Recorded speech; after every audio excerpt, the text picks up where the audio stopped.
하겠습니다. 할렐루야. 따라합시다. 하나님, 오늘 밤도 그냥 두지 마시고 큰 은혜 주옵소서. 유리는 그냥 거기 있으면 또 뛰냐 거기서. 오늘 되게 바빠요. 옆 사람 보고 웃으시면서 축복해 주세요. 하나님의 능력으로 강건해 주십시오. 네. 나라가 여러모로 어렵죠. 경제적인 면에서 실업률이 심각합니다. 특별히 청년 실업이 상당한 심각 수준에 놓여져 있습니다. 최근 기사들 중에 노후에 대한 얘기들이 많아요. 노후 때문에 걱정하고 고민하는 부모들이 그렇게 많답니다. 근데 이제 노후를 걱정하게 된 가장 큰 요인 중에 하나가 사교육비라더라고요. 아이들한테 돈을 너무 많이 써가지고 너무 거의 다 뺏겨가지고 준비할 만한 것들이 이제 별로 없는 거죠. 또 정치적인 면에서도 그렇게 썩 좋지만은 않습니다. 정쟁이 심하죠. 국회가 제대로 가동이 되지 않습니다. 하여튼 세월호법 이것 가지고 이제 싸움을 벌여가면서 그동안에 통과된 법안이 하나도 없어요. 사실 이렇게 일을 제대로 못해서 업적을 남기지 못하고 실적을 남기지 못하면은 월급이 제대로 나가지 않아야 되는데 세비는 세비대로 받아먹고 참 이해가 안 간다고 생각이 됩니다. 대통령에 대한 불신, 또 대통령에게 함부로 욕하는 사람들도 있습니다. 저는 이런 현상도 바람직하지는 않다고 생각을 합니다.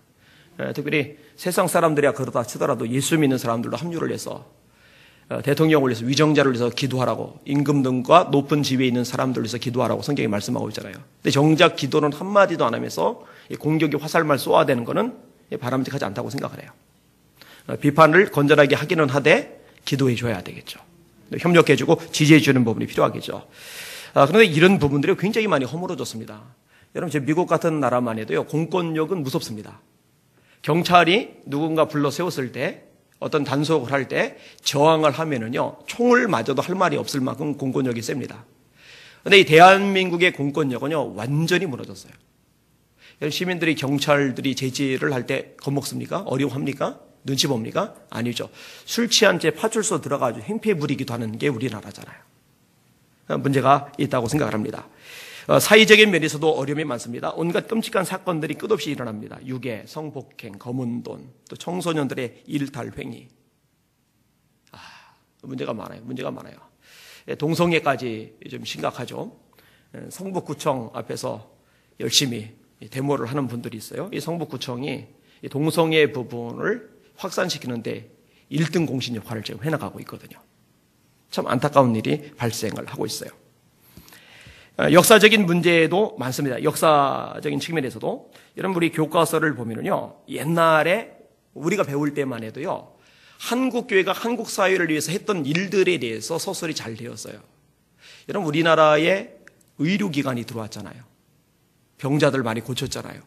근데 이런 일들을 선교사님들이 주로 했거든요. 알렌 같은 선교사님. 저 세브란스 병원도 선교사들이 세운 병원이잖아요. 교육도 마찬가지, 근대 교육도. 연세대학교, 숭실대학교, 이화여자대학교, 기타 등등의 수많은 학교들을 누가 세웠어요? 선교사들이, 교회가. 이 역할을 되게 많이 했어요. 그죠? 일제때 독립운동할 때 가장 중심에 있었던 사람들이 기독교인들입니다. 기독교인들과 타종교 사람들 비교가 되지 않아요. 물론 엉뚱한 짓 한 분들 있습니다만 독립운동을 했던 사람들 중에 기독교인들이 압도적으로 많아요. 그런데 이제 교과서가 이제 전면 바뀌면서 지금 교과서에서는 정작 일본에 굉장히 도움을 많이 줬던 불교는 호국 불교로 둔갑을 했고 기독교가 한 일에 대해서는 완전히 축소시켜놨어요. 교세를 확장했다.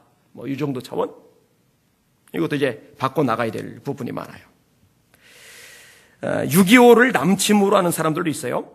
참 이것도 골치 아프다 생각하게 됩니다. 여섯 번째로 종교적인 면에서도요, 나라가 상당히 어렵습니다. 온갖 이단들이 판을 칩니다. 여러분, 우리 대한민국처럼 예수님이 많은 나라가 없어요.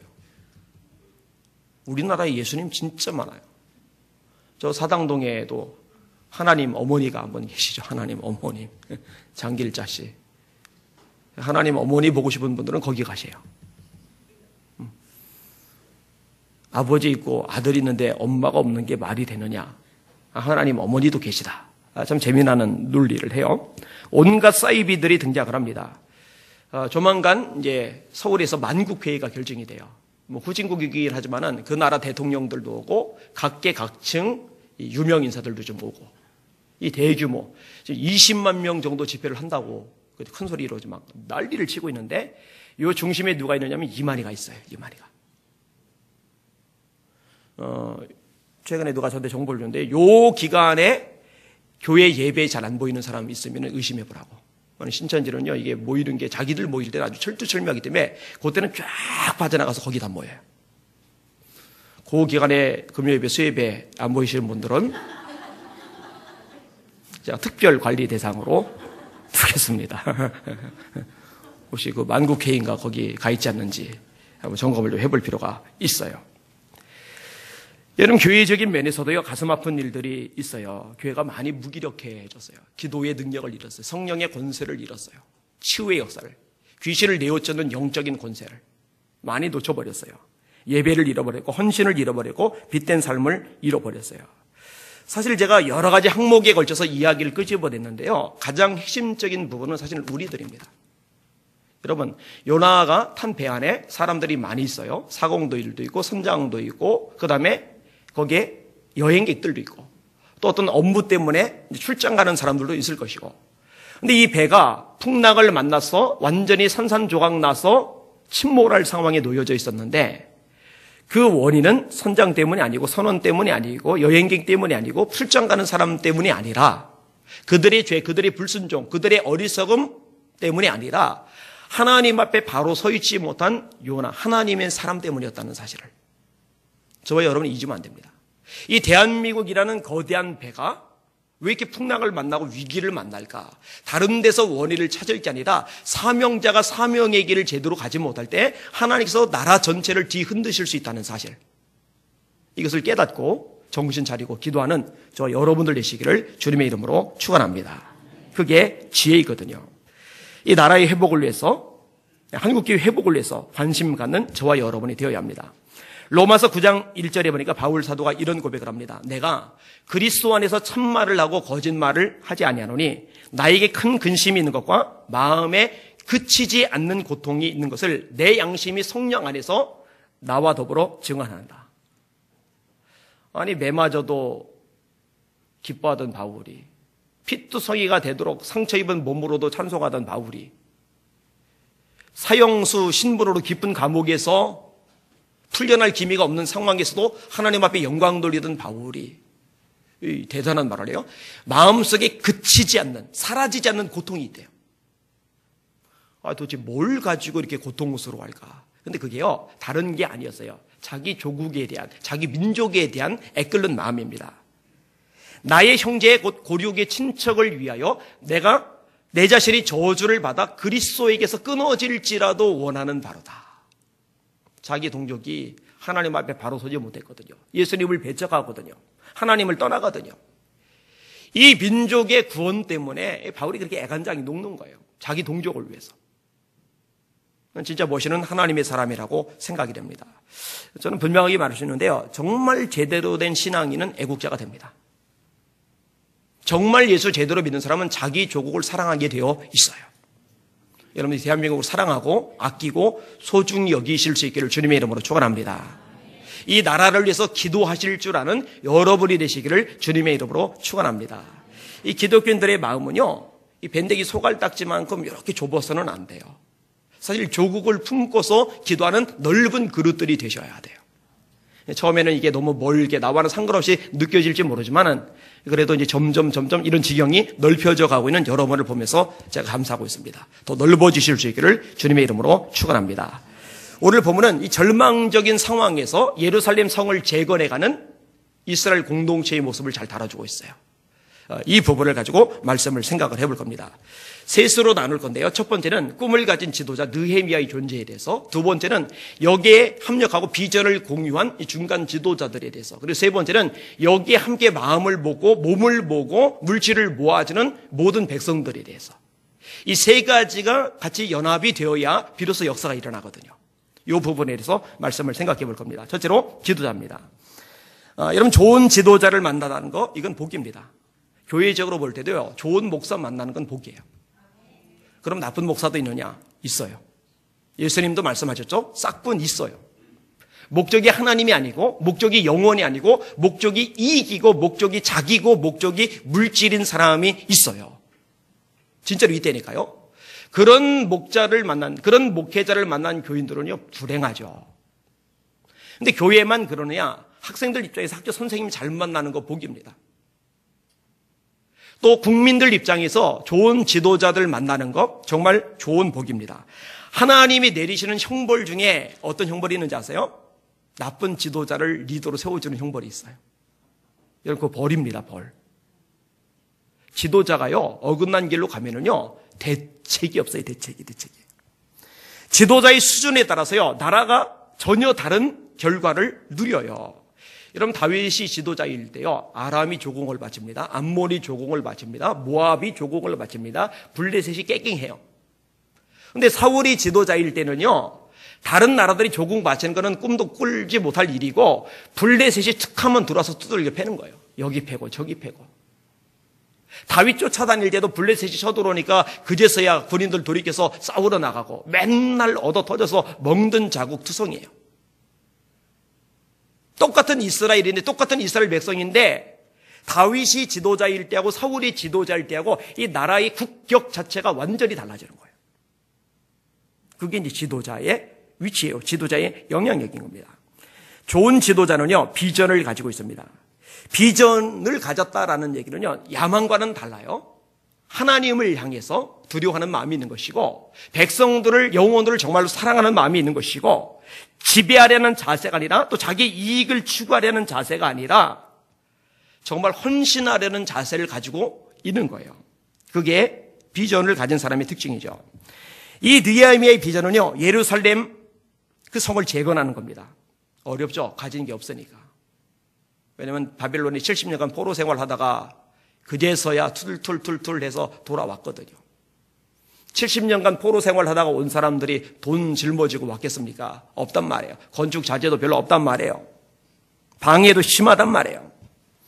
근데 느헤미야가 왕궁에서의 성공적인 삶, 출세가, 장래가 보장된 삶을 포기하고서 예루살렘까지 온 거예요. 왜냐하면 예루살렘이 불타버렸고 불탄 채 회복이 안 되고 있는 것을 들었어요. 듣고 나서 수일 동안 울며 지냈어요. 그리고 왕 앞에 자기를 고향에 보내달라고, 무너진 예루살렘 성을 다시 세울 수 있도록 기회를 달라고 요청을 해가지고 승낙을 받은 다음에 돌아온 거죠. 근데 돌아왔는데 할 수 있는 여건이 너무 열악한 거죠. 그럼에도 불구하고 이 비전을 가진 지도자 느헤미야 때문에 이스라엘 공동체가 살아나기 시작합니다. 이러면 교회적으로 볼 때요, 담임 목사인 제가 비전의 사람이 되어야 합니다. 이것을 위해서 기도해 주시길 바랍니다. 담임 목사가 그저 교인 수 좀 더 늘리고, 그래서 교회가 좀 넉넉해지면은 생활비 좀 더 받고, 그래서 교회 좀 제법 규모가 되는 게 담임 목사라고 좀 뻐기고, 여러분, 그런 걸 비전이라고 말할 수는 없잖아요. 그게 무슨 비전입니까? 그거는요, 세상 사람들이 조그만 기업 하나 열어서 기업 잘 돼가지고 점점점 이렇게 소득이 늘어나고 영향력도 생기고 그런 거하고 별 차이가 없어요. 그게 무슨 비전이에요. 근데 비전이 있으려면요, 성령으로 충만해야 되겠죠. 말세에 내가 내 영으로 모든 육체에게 부어주리니 너희 자녀들은 예언할 것이요 너희 젊은이는 환상을 보고 너희 늙은이든 꿈을 꾸리라. 예언이든 환상이든 꿈이든 같은 얘기입니다. 비전이라는 단어로 다 바꿔도 돼요. 근데 성령께서 임하실 때 비로소 그 비전이라는 게 생기거든요. 교회를 하나님의 말씀대로 제대로 세워가는 것, 그냥 교인 숫자 느는 게 중요한 게 아니라 교인들이 하나님의 사람으로 변화되어 가는 것. 그렇게 되지 않으면요, 하나님께서 책망 듣거든요. 막상 주님 모실 때 교인들은 여럿인지 몰라도 주님 모실 때 들림받지 못할 교인들 수두룩할 수 있거든요. 제가 교인이라고 그랬어요. 성도라고 말하지 않고.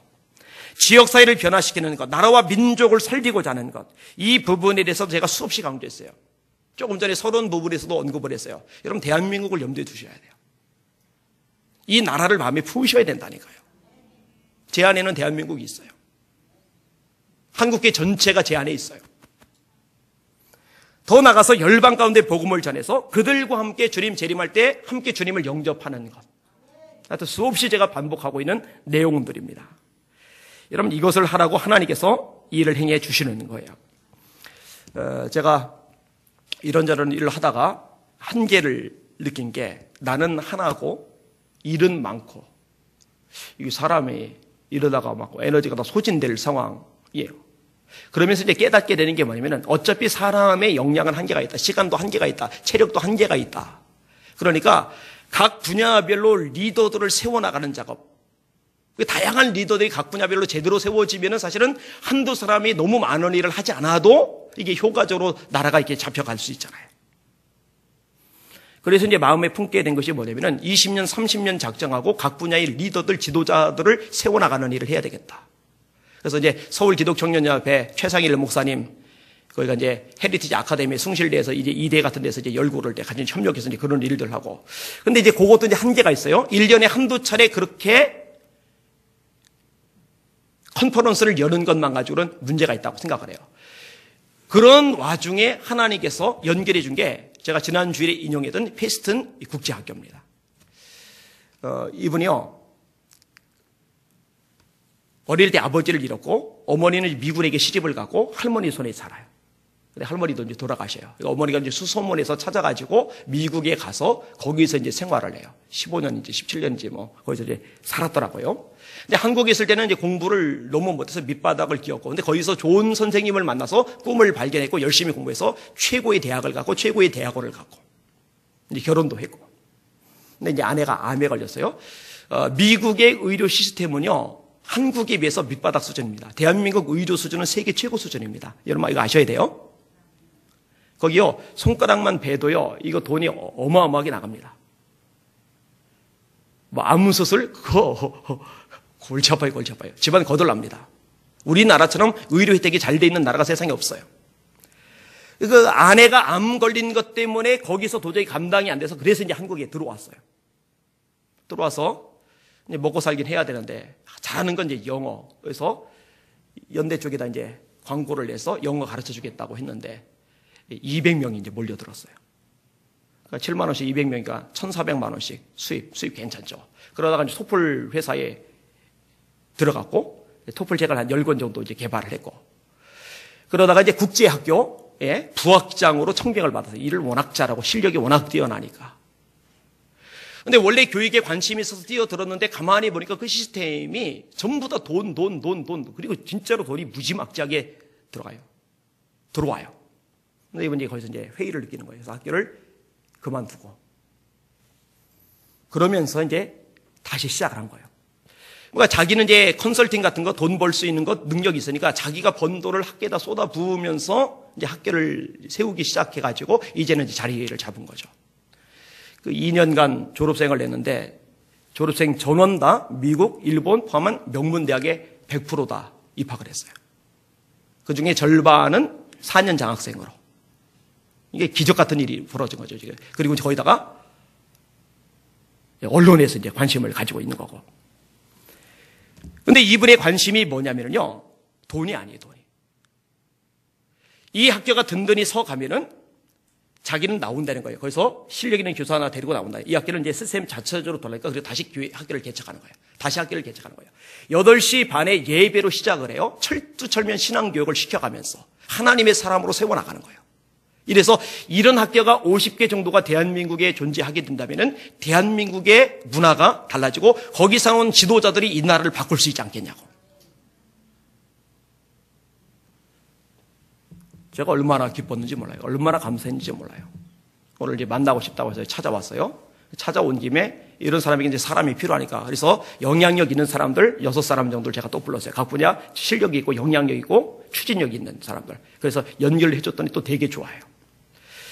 그분 생각도 그래요. 20년에서 30년. 맞아요. 그 정도의 정치, 경제, 사회, 문화, 그 다음에 언론 영역, 그리고 일반 문화, 심지어 연예계까지. 오늘 온 분 중에 분은 연예인들을 키워내는 역할도 하고 또 문학적인 면에서 영향력을 미치고 영화 감독 같은 것도 하고 이런 분들 이제 오늘 오셨거든요.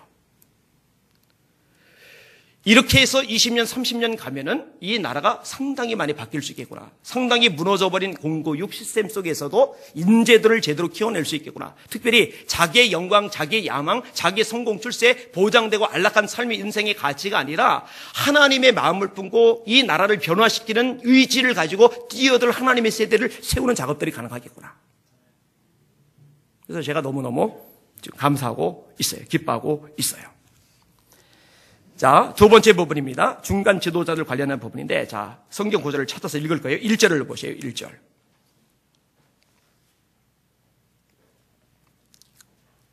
1절 시작.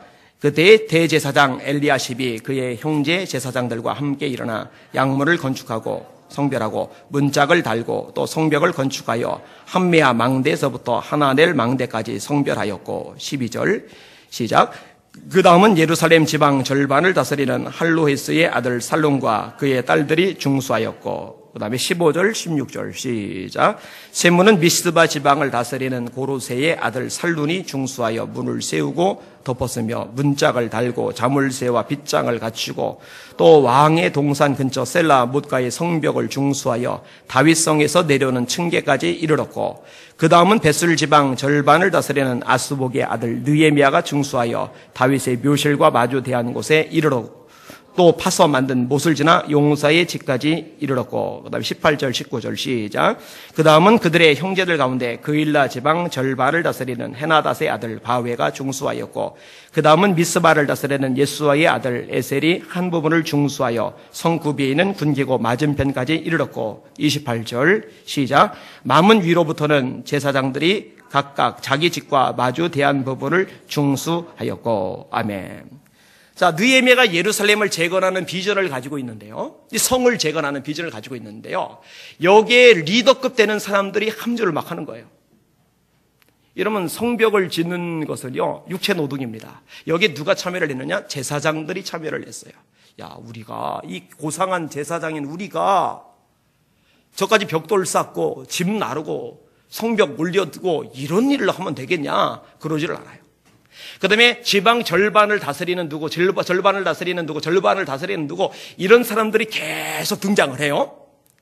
재미나는 게요, 이들이 별것 아닌 것 같은 허드렛 일을 내요.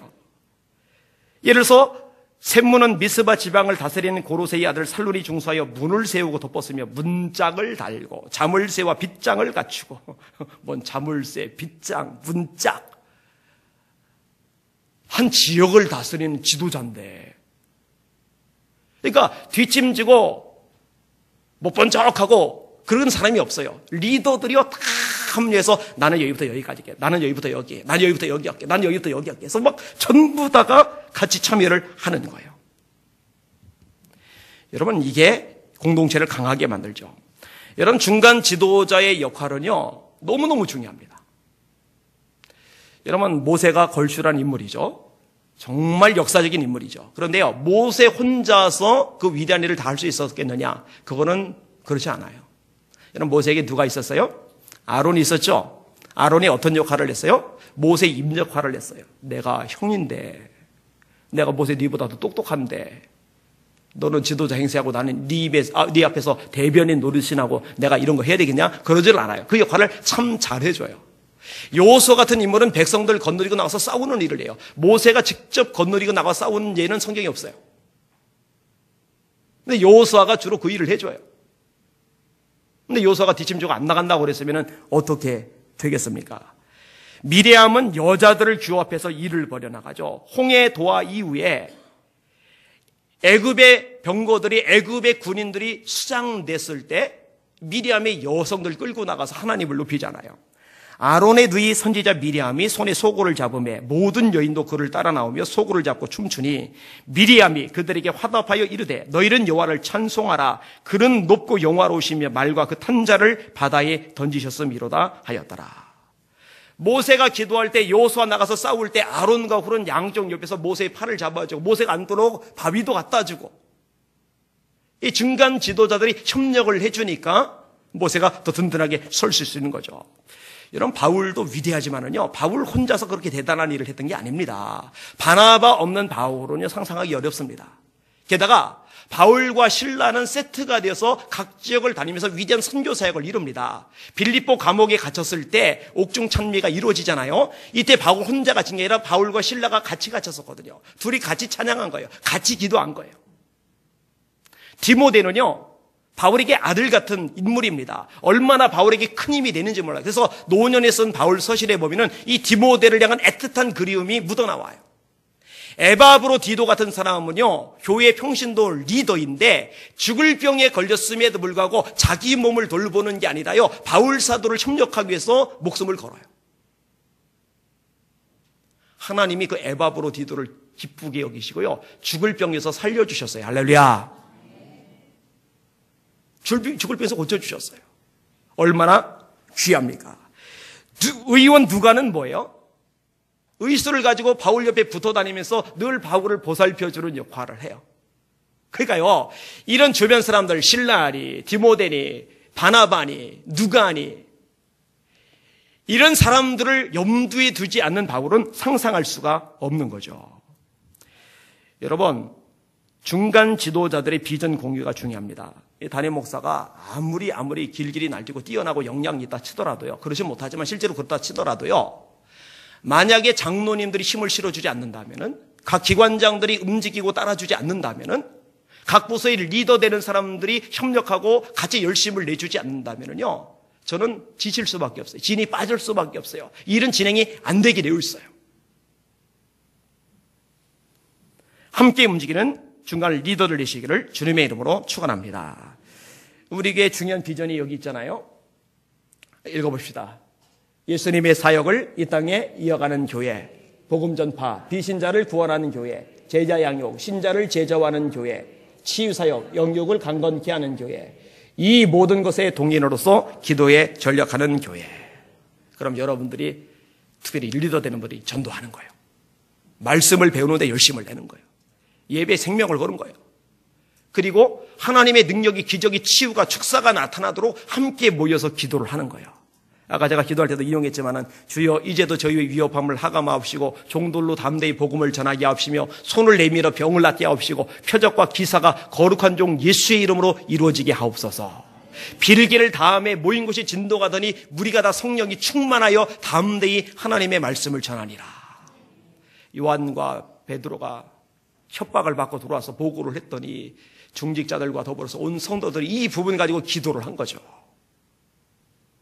얼마나 대단합니까? 기아대책 이사들 모임 때 들었던 이야기가 있어요. 어떤 장로님에 대해서 칭찬을 하는데요, 이 장로님이 해군 참모총장입니다. 근데 식사 시간이었는데 군목 대위가 들어왔어요. 여러분, 대위하고 별 3개인 참모총장하고의 그 차이를 여러분 감 잡으실 수 있겠어요? 저는 군대를 안 갔다 왔기 때문에 감이 안 와요. 근데 감을 조금 그나마 잡게 된 것은 제가 군대 가서 설교를 했을 때, 연대 가서 또 대대 가서 설교했을 때, 대대 내에서는 대대장이, 연대 내에서는 연대장이 거의 왕 수준입니다. 나란히 붙어 다니면은요, 기가 막힌 광경들을 봐요. 제 평생에 처음 보는 광경들을 봐요. 이건 도대체 사람 대우가 아니에요. 근데 별 떴다 그러면 또 이게 차이가 다르답니다. 참모총장이 앉아있고 대위가 군목이에요, 목사님이에요, 들어온 거예요. 그런데 참모총장께서 벌떡 일어나서 목사님 여기 앉으십시오. 그리고 벌써 목사님께 좋은 거 갖다 드리고, 여러분 군대 내에서는 있을 수 없는 일이죠.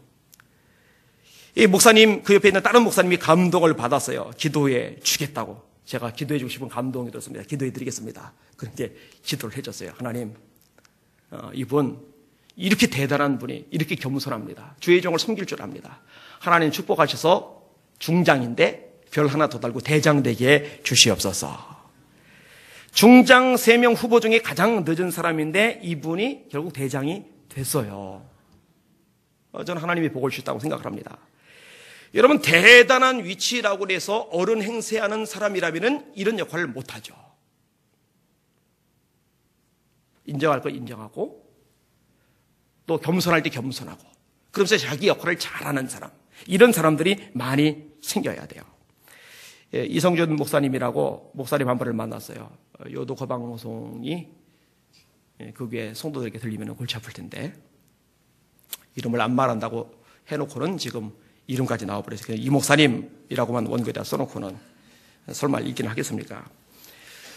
이제 그 교회가 이제 건축을 앞두고서 이제 건축위원장을 세웠어요. 장로님 한 분이 건축위원장이 되셨어요. 근데 문제가 뭐냐면요, 이 건축위원장이 되신 장로님을 다른 장로님들이 시기 질투를 하는 거예요. 깎아내리고 긁어내리고 끌어내리고. 그러니까 이 건축위원장 되신 장로님이 자기는 못하겠다고. 근데 목사님이 위로하고 격려하고 그래도 장로님이 하셔야 된다고 해서 다시 마음을 다잡았는데 최근에 또다시 긁었어요. 그러니까 진행이 지금 아무것도 안 돼요. 막 힘들어서 속상해서 막 어쩔 줄 몰라요. 그 이야기를 제가 듣는데요. 막 제가 속에서 막 열불이 막 나는 거예요. 막 속이 막 부글부글 타오르는 거예요. 막. 여러분, 우리에게 건축할 때 최수철 장로님이 건축위원장이셨습니다. 우장로님, 김장로님, 이장로님 중에 어느 누구도 최수철 장로님 긁어내리거나 끌어내리거나 핥힌 사람이 한 명도 없었어요.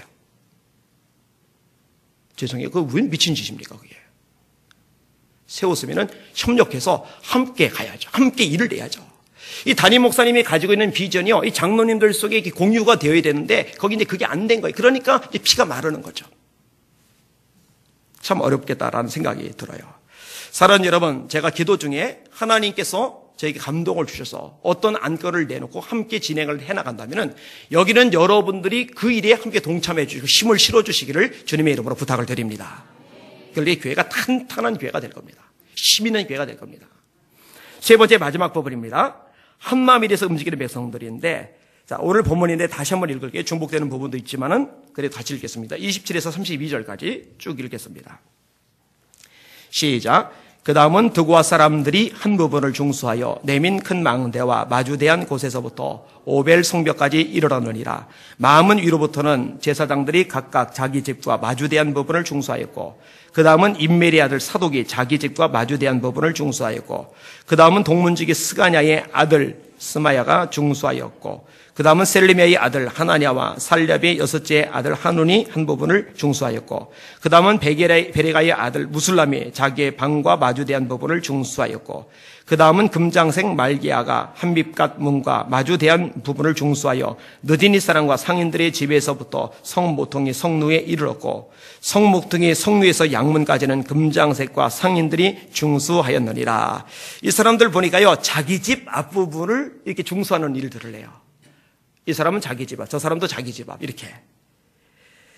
여러 사람들 언급이 나와요. 동문지기, 문지기 스가냐의 아들. 문지기의 아들이니까 고위층은 아닐 거 아니에요. 그죠? 그리고 금장색이라는 사람들 나오죠. 상인들 나오죠. 상인들, 금장색들. 이 사람들은 일반적으로 일을 하는 사람들이죠. 지도자들 아니죠. 방백도 아니고, 그렇다고 제사장 그런 것도 아니죠. 그러니까 이런 일반 백성들이 저마다 한 부분 한 번 역할들을 감당하는데, 이런 역할들 감당하는 것에 대해서 이렇게 세세하게 다 기록을 해놓은 거예요. 자, 모세가 최고 지도자예요. 여호수아가 열심히 있어요. 아론과 훌이 협력을 잘해요. 미리암도 역시 그런 마음이 있어요. 그런데 백성들이 여호수아가 나가 싸우자 그랬더니 안 움직여요. 그럼 여호수아가 용사고 리더십이 탁월하다 하더라도 할 수 있는 건 아무것도 없어요. 백성들이 아멘, 순종하겠습니다. 우리가 나가 싸우겠습니다. 칼 들고 창 들고 여호수아를 따라 나가니까 아말렉을 이길 수 있었는 줄 믿으시길 바랍니다. 이게 같이 가야 된다는 거예요. 이게 함께 이어져야 된다는 거예요. 여러분, 성막을 지을 때도 마찬가지입니다. 모세가 계시를 받았어요. 하나님께서 이렇게 지으라고 내게 말씀하셨다. 그런데 그것을 짓기 위해서 재료들이 많이 필요하단 말이에요. 성경이 이렇게 기록을 합니다. 이스라엘 자손의 온 회중이 모세 앞에서 물러갔더니 마음이 감동된 모든 자와 자원하는 모든 자가 와서 회막을 짓기 위하여 그 속에서 쓸 모든 것을 위하여 거룩한 옷을 위하여 예물을 가져다가 여호와께 드렸으니 곧 마음에 원하는 남녀가 와서 팔찌와 귀고리와 가락지와 목걸이와 여러 가지 금품을 가져다가 사람마다 여호와께 금 예물을 드렸으며 팔찌 빼고 귀고리 빼고 목걸이 빼고 막 백성들이 막 가져온 거예요. 또 이것만 아니에요. 무릇 청색, 자색, 홍색 실과 가는 배실과 염소털과 붉은 물들인 순양의 가죽과 해달의 가죽이 있는 자도 가져왔으며 실이 필요하잖아요. 텐트를 지어야 되니까, 성막을 지어야 되니까. 가죽이 필요하잖아요. 막아야 되니까. 은과 노소로 예물을 삼는 모든 자가 가져다가 여호와께 드렸으며 섬기는 일에 소용되는 조각목이 있는 모든 자는 가져왔으며 나무도 필요하잖아요. 근데 좋은 나무, 이거 우리 나중에 집 지을 때 써야 되는데 안 그래요. 갖다 주는 거예요. 갖다 내는 거예요. 그렇게 하는 거예요. 근데 어떤 사람은 가지고 있는 건 없지만 손재주는 있어요. 나는 손으로 뭘 만들 수 있는데, 이런 사람들은 자기 몸으로. 마음이 슬기로운 모든 여인은 손수 실을 빼고 그 뺀 청색, 자색, 홍색 실과 가는 배실을 가져왔으며, 마음의 감동을 받아 슬기로운 모든 여인은, 계속 모든 여인이 나와요. 일부가 아니라 모두가 참여를 하는 거예요. 모든 여인은 염소털로 씨를 뽑았으며, 이거 뭐지? 염소털로 어떻게 씨를 뽑을까? 누에도 아니고. 좀 궁금해요. 나중에 구약학자들 있으면 물어봐야 돼요. 염소털에서 어떻게 씨를 뽑아내는지. 근데 여자들 중에 그 일을 잘하는 사람이 있는 거예요. 그런 일을 해요. 이것뿐만이 아닙니다. 손재주 있는 사람들, 금과 은과 노소로 제작하는 기술을 고안하게 하시고 보석을 깎아 물리고 나무를 새기고 하여튼 온갖 잡동사니 하는 일을 하는 남자들이 또 있어요. 여러분, 모세가요 계시를 받았어도요, 그래서 성막을 짓자고 해도요, 백성들이 안 갖다 놓고 손발 안 움직이고 그러면은 성막은 못 지어요. 근데 감사하게도요, 이 백성들이 같이 움직인 거예요. 한 마음이 돼가지고. 그러니까 역사가 일어나는 거죠. 여러분, 초대교회가 강력했던 이유가 뭐예요? 사도들만 움직입니까? 7 집사들만 움직입니까? 아니죠. 성도들이 같이 움직이죠. 따라합시다. 날마다 마음을 같이하여 성전에 모이기를 힘쓰고. 사도들만 모였어요? 성도들이 같이 모였어요? 같이 모였어요. 심지어는 예루살렘에 박해가 일어나요. 스테반이 죽임을 당해요. 순교를 당해요. 그리고 흩어져 버려요. 먹고 살 길이 막막해. 직장도 없어요. 그런데 흩어진 성도들이 사도들에게 배웠던 말씀을 마음에 품고 만나는 사람들에게 전도하고 다녀요. 그러니까 어떤 역사가 나타나요? 따라합시다. 하나님의 말씀이 흥왕하여 세력을 얻으리라. 우리 예수 믿는 교회가 이렇게 되시길 주의 이름으로 축원합니다. 중간 리더들이 막 열심을 내는 거예요. 그랬더니 여전도 회원들이, 야, 우리 회장님이 저렇게 일하자는데 우리 일하자. 여러분, 일단 1, 2, 3 여자, 1, 2 남자, 청년의 이렇게 리더를 세워지면은요, 설사 나만 못해 보여도, 그리고 실제로 못하다 쳐도 하나님이 세우신 권위라고 생각하고 협력해주고 따라주고 움직여주는 거예요. 그런 교회가 힘 있는 교회가 돼요. 구역장 딱 세워놓으면 거기에 막 힘을 모아주고 한마음이 되어주는 거예요. 그런 교회가 힘 있는 교회가 되는 거예요. 어떤 상가 빌딩에 목사님이 개척을 하셨어요. 그런데 이 목사님이 몸이 성하지 않은 아들이 하나가 있었는데 그럼에도 불구하고 정말 열심히 목회를 했어요. 그래서 교회가 어느 정도 부흥을 했어요. 그런데 이 목사님의 몸이 좋지 않던 아들이 죽었어요. 죽고 나서 어떤 문제가 발생했는지 아세요? 성도들 사이에서요, 수군. 아니, 목사님이 하나님의 사랑을 받으면 아들이 왜 죽어? 기타 등등. 교회가요, 쭈그라들어요. 이게 도저히 안 되겠다 싶어서요, 목사님이 큰 결심을 했어요. 다시 시작하는 거예요. 다른 상가 건물을 얻어가지고. 그리고 열심히 목회를 했어요. 그 교회도 또 부흥을 했어요. 성장을 했어요. 어느 정도. 근데 그러다가 그 교회는 또 다른 문제를 만났어요. 어떤 문제냐면요, 교회가 들어가 있는 건물의 소유회사가 부도가 나서 다른 데로 넘어가게 생겼어요. 지금은 이제 전세금 보증이 좀 되지만 그 당시는 그냥 전세금 날리는 거예요. 교인들이 이 소식을 들었어요. 그러면은 사실 제일 피가 마르는 사람은 담임 목사죠. 목사님이죠. 그러면은 그 중간 지도자들이 또 성도들이, 야, 이럴 때 우리가 더 기도하자. 이럴 때 우리가 더 전도하자. 이게 나와야 되는데 또 쓰곤. 교회가 힘들어져요. 그런데 이번에 목사님이요, 건설회사 사장을 찾아가는데 만나주질 않아요. 하다 안 되니까요, 저 사장이 안 만나주면은 천상 하나님 앞에 기도하는 수밖에 없겠다. 그래서 그 사장을 놓고 금식 기도를 들어가요. 그래서 하루 이틀 3일 이렇게 금식을 하는데 회사로부터 연락이 왔어요. 거꾸로 사장이 만나자고 부른 거예요. 목사님이 금식 중이라 기운이 하나도 없지만은 만나고 싶어 했으니까 이제 만나러 가요. 그때 그 사장님이 이상한 얘기를 해요. 목사님, 저는 예수를 믿는 사람이 아닙니다. 그런데 저를 위해서 금식기도 하고 계시다는 얘기를 제가 사람들 통해서 들었습니다. 진짜입니까? 아, 진짜 그러고 있다고. 보니까는 정말 기운 없이, 매가리가 없이 살 빠진 사람이 이러고 많이 있는 거예요. 목사님, 제가 감독을 받았습니다. 평생에 누가 저를 위해서 먹을 것도 안 먹으면서 기도해 주는 일이 없었습니다. 그래서 그런지 일이 잘 풀려서 부도를 면하게 되었습니다. 더군다나 생각지 못한 엄청난 수주를 하나 따냈습니다. 그런데 아무리 생각해봐도 이거는 목사님 금식 기도 때문이라는 생각이 자꾸 듭니다. 그 은혜에 보답하고자 합니다. 내일 인감도장하고 서류를 준비해서 오세요. 전세가 아니라 요 건물 무상으로 분양을 통째로 해드리겠습니다. 그래야 돼요. 이제 그 교회가 이제 다시 자리를 잡는 거죠. 제가 이제 말씀드리고 하자는 요점은 그거예요. 이런 역사가 기적이 일어나기 전에 그때 성도들이 한 마음이 돼서 함께 움직였더라면은 그 상급을 같이 받을 텐데, 그 영광을 같이 누릴 텐데, 그 역사를 같이 기뻐할 수 있는 좋은 기회가 됐을 텐데, 참 아깝다. 참 아쉽다.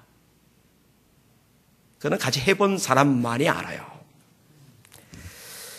우리 예수 믿는 게 성도들은 뭐라도 마음을 모으고 함께하고 함께 달리고 함께 싸우고 함께 일하실 수 있기를 주님의 이름으로 축원합니다. 하나님께서 이 기회에 쓰실 겁니다. 놀랍게 사용하실 겁니다. 저는 기대되는데 여러분 기대되세요? 전 진짜 많이 기대했는데 여러분 진짜 많이 기대되세요? 진심으로 아멘 했다고 믿습니다. 소망증이 즐거워하시기를 주님의 이름으로 축원합니다. 우리 함께 기도하면서 하나님이 어떻게 놀라운 일을 행하시는지를 보고 같이 기뻐하실 수 있기를 주님의 이름으로 축원합니다. 말씀을 정리를 할게요. 오늘 세 가지로 말씀을 드렸어요. 지도자가 뭘 가져야 된다고요? 비전을 가져야 된다고요. 꿈이 없는 백성은 망하죠. 그런데 지도자 자체가 꿈이 없어버리면 뭔 수로 그 백성들이 꿈을 같이 소유할 수 있겠습니까? 그죠? 선장이 엉망이면요, 골치 아픈 거예요. 여러분의 담임 목사인 제가 하나님의 비전에 따라서 모든 것을 쏟아붓고 헌신하는 진짜 좋은 지도자가 되도록 끝없이 기도해 주시길 주의 이름으로 축원합니다. 예, 그리고 또 하나 변질되지 않도록. 왜냐면은 지금은 아직은 사심이 별로 없는 것 같아도 나중에 영향력이 더 생기면서 사람이 그 맛을 보면서 삐뚤어질 가능성은 누구나 있어요. 저도 예외가 아닙니다. 그러니까 미리 얘기를 드리는 거예요. 중보기도팀 그래서 가동시키는 거예요. 자, 두 번째로 우리 중간 리더 되는 여러분들이 이 담임 목사의 비전을 같이 공유하시길 주의 이름으로 축원합니다. 우리 가족, 우리 교회 중요해요. 그런데 여기서 좀 넓혀서 이 금정고 전체를 같이 봅시다. 이 대한민국 전체를 같이 봅시다. 이 대한민국 각 영역, 정치, 경제, 사회, 문화 이 모든 영역 속에서 하나님의 이름이, 하나님의 영광이, 하나님의 살아계심이 세상 사람들 눈에 보여져야 되잖아요. 교회 안에 갇혀서 교회에서는 큰 소리 치는데 세상에 나가면 매갈이 없는 성도요 교회가 돼서는 안 되잖아요. 이런 비전의 공유가 같이 될 수 있기를 주의 이름으로 축원합니다.